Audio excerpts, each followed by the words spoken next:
So I decided to make a video about making jam. Every year I go pick blackberries and I try and make as much jam as I can. I consider it a success if my kids are able to eat my blackberry jam all year long until we get to the next year. And in extraordinary years, I have extra that I give away as gifts, but kids first kind of thing.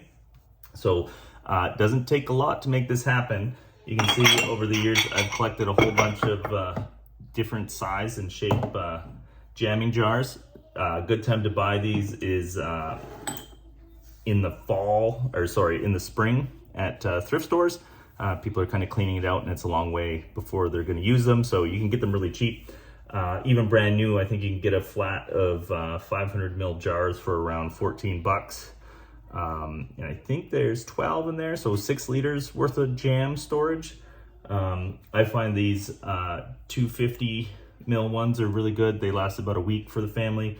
The 500, 2 weeks. Jam open in the fridge. I went, 3 weeks, 4 weeks, you're starting to get to the end of it. I mean, for my comfort level, I definitely think my grandparents would like scrape the mold off the top and eat it anyway, but that's not my thing. So yeah, I'm just gonna walk you through how I do this and show you. So first thing we're doing right now, I'm just gathering whatever empty jars I have around and I'm gonna run them through the dishwasher. And then once we get that cleaned, we'll get them teed up and we'll start cooking the jam. All right. Okay, so the next thing I'm gonna do is get my berries. I have this little chest deep freeze. I totally recommend it. I got the first one when my wife was pregnant for the first time. I pre-made meals. We had like 3 months of meals in here. But it's really great because you can buy food or pick food and save it and have this stuff ready. So I got bags and bags of berries here. Most of them are blackberries, but you can make jam with plums, peaches, I think grapes even a little. You can make jelly. There is some guidelines around acidity and sugar content that you need to make sure that it is preservable. But I think with blackberry jam and plums and stuff like that, you don't have to think too hard about it because they're in the range. It's when you start getting into I think like tomato sauce is one you got to be careful of and stuff, but you use a pressure system, which is a whole other conversation. But for now, here's my blackberries. I'm gonna get them thawing so that I can get them in the pot and we'll start cooking it up. Oh yeah, I almost forgot. Earlier I had some rhubarb that I started making jam out of and I never got all the way, so I'm gonna mix that in with the blackberries, which is part of the fun because every year batches are a little different. Berries are, different from year to year and depending where you're picking and stuff. So it's an adventure, a culinary adventure that I recommend everybody undertake as part of their growth as a human being and understanding where our food comes from. So let's wash some dishes. So we're gonna cover this more in depth later, but these little bits are the things that we use to seal the jar when we do the hot bath. You'll see there's a little bit of a rubberized portion there, and as it heats up and with the vacuum that's created, it's going to seal the jar. So they advocate that you buy new ones of these every year. I just look at them. If the seal looks like it's still got some life to it, I just reuse them. You can tell I'll show you later, they click if it's not sealed right, so you can tell if it's sealed properly. The only risk is that if you use a bunch of bad ones, you can lose a batch of stuff that you made, but common sense, and I think they're definitely a lot more reusable than they're advertised as. So anyway, that was just my little interlude. We're still gonna wash some dishes. We got our stuff in the dishwasher, nothing fancy. You'll notice I pre-scrubbed a couple of them. They were sitting outside in my garden all year, so they had some algae and stuff on there. You really want to make sure you get them clean. There's a little piece of dirt stuck to the inside of the jar. That will probably be where some stuff will grow, and you don't want that. You want to have your jam clean. You want clean jam. Okay, so here we go. So I've got my rhubarb stuff that I already cooked and was in the freezer, and I'm gonna kind of try and split it between the 2 pots. Again, none of this is an exact science. We want to kind of have some little happy accidents. One day I hope to get to the point where I'm writing down all my recipes and then tracking them to the jars so I can make note of what's what's delicious and what's not. But right now, we're just happy to have some jam. So I'm gonna do these ones. They're approximately half rhubarb, half blackberry. And I think I've already kind of hit the limits for these two pots. I have 2 bags of blackberries left here. So I'm probably gonna try and find one more pot, and we'll do it all in one go, because it takes mostly the same amount of effort to do a ton of jam as a little bit of jam, so you may as well get as much as you can in one go.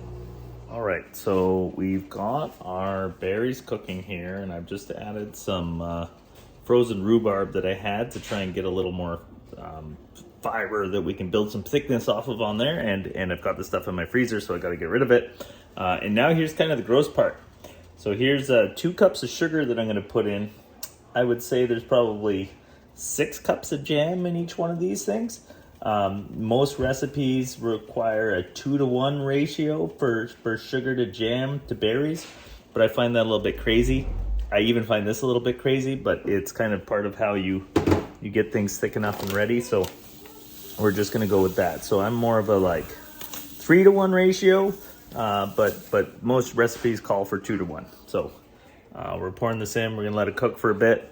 We'll be back to give the jars one final sterilization, put the pectin in, thicken things up, and then we'll seal the jars. So I have no idea how this is all gonna come out, because it's like 6 different videos over a whole day. I've been not babysitting, I've been fathering my kids all day, and it's tiring, and we're still moving along here. You know, it's a process, so there's steps. You can see, I washed these in the washing machine earlier, but we're still gonna boil them for a little bit. Some of them were sitting outside in the garden for the year, so there might be little bits of dirt or something that could start a bacterial growth in there. So we're gonna sterilize them first. So we're gonna let them come to a boil, and then probably give it 10 minutes before we pull them out. Then we'll sit them in this tray, and then we're gonna take this jam, we're gonna scoop it into those, put the lids on them, and then put them back into this hot water bath for another 15 minutes to seal it. And then we'll pull them out, let them cool, and we'll cover that whole process in the video. For now, I'm gonna take a step that maybe not everybody does, but I like to do it. And I'm going to smooth out my jam a little here. So I'm just gonna kind of use a hand blender, get a nice consistent texture through there. And then in a minute, once it gets boiling, I'm gonna show you, I'm gonna add some pectin and maybe a bit of cornstarch to make sure it thickens up when we get it into the jar. So hang tight. All right, so the next step, the next thing we need to do, we got our jar sterilizing, we got our jam starting to simmer, it's starting to bubble, so we've pureed it, it's smoothed out, we're almost ready to put it in the jar, but we want to make sure it thickens up so we can spread it with a knife, otherwise it's just going to stay runny. So there's a couple methods that we use. There's this stuff, it's called Pectin. I think it's like a natural fruit fiber, so it comes in powder or liquid form. I only bought 2 bags. Again, it's like the sugar. I don't like to use as much as the recipe calls for. It weirds me out a little. So I got 2 bags to go through 3 pots. And then I'm also gonna pour a little bit of cornstarch into each one. Cornstarch, generally I use it to thicken stews and stuff like that, but I saw online last night that people use it for jam too. So I'm gonna give it a shot. Again, part of the fun of this is just seeing what you come up with each time. So we're gonna go do that right now. Pour a little bit in there. A little bit there, a little bit there. And then the pectin, we're also going to divide it in such a scientific method. So 2 packets, 3 things, a little there, maybe a little more there, a little there. Then we're gonna do this one.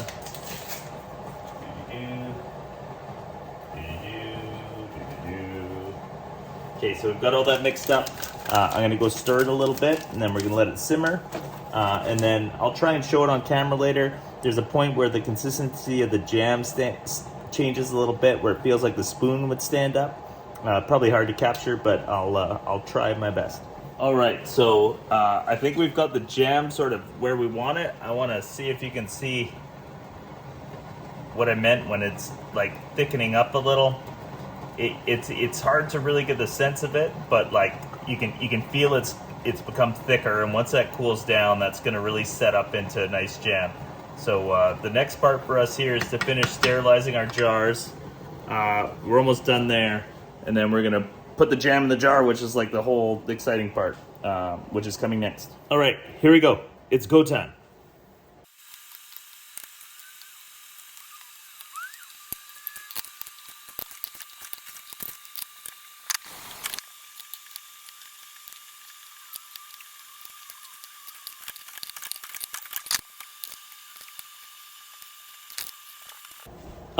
So what I'm going to do right now is clean the rims of the jars, because we're going to try and make that seal with the lids that I showed earlier. And we want to make sure there's nothing on top of the jar lid. Obviously, it's sloppy pouring it into there, but we want to make sure the top's clean before we put it in the bath.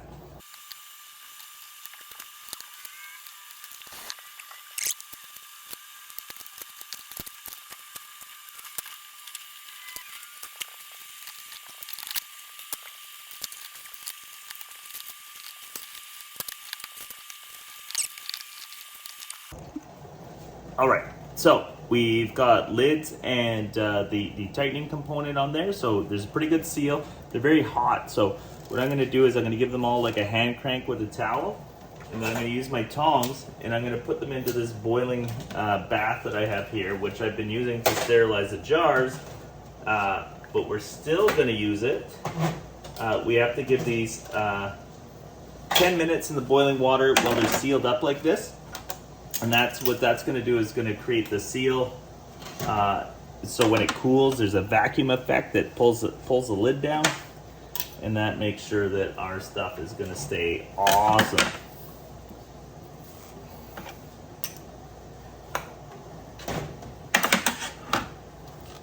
Just want to give it that hand crank for each one, because you want to make sure it's sealed up. You don't want any of that hot water getting in there.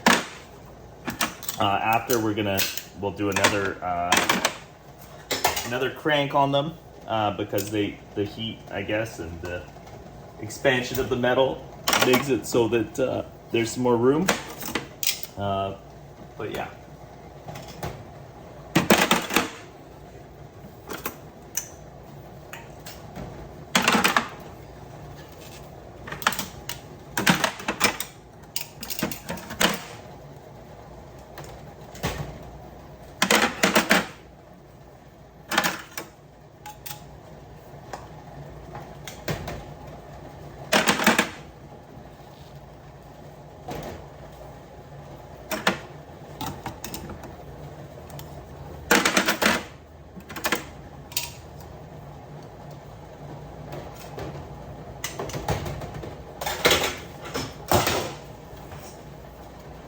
So we've reached max capacity on that one. We're gonna be back in 15 minutes. You can see I've got some jam injuries here. You will notice that it's quite the sloppy adventure. There's a lot of cleanup involved, but again, we won't have to buy jam for a year because we'll have that much. All right, so this is the morning. The jam was cooling all night. I've gone and tested. All the seals have worked. There's no clicking, except for this one. We did have one that didn't seal, so it's the one me and my son have been eating this morning. I'll just give you a look at the jam there. So we did pretty good. Sometimes it's a little runnier than that, but that's a pretty good consistency. So, yeah, hope you enjoyed this.